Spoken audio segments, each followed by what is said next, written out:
কুষ্টিয়ায় পদ্মার ভাঙন থেকে বাড়িঘর রক্ষায় সড়ক অবরোধ করে বিক্ষোভ ও মানববন্ধন করেছে এলাকাবাসী।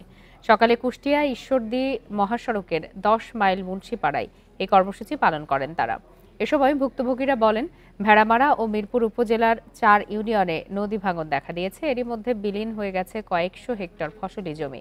এখন চরম আতঙ্কে দিন কাটাচ্ছে এলাকার হাজার হাজার পরিবার। ভাঙন থেকে রক্ষায় ব্যবস্থা নিতে পানি উন্নয়ন বোর্ড অফিস ঘেরাও সহ নানা কর্মসূচি পালন করছেন তারা। পরে উপজেলা নির্বাহী কর্মকর্তার আশ্বাসে প্রায় ৩ ঘণ্টা পর সড়ক অবরোধ প্রত্যাহার করে নেয় এলাকাবাসী।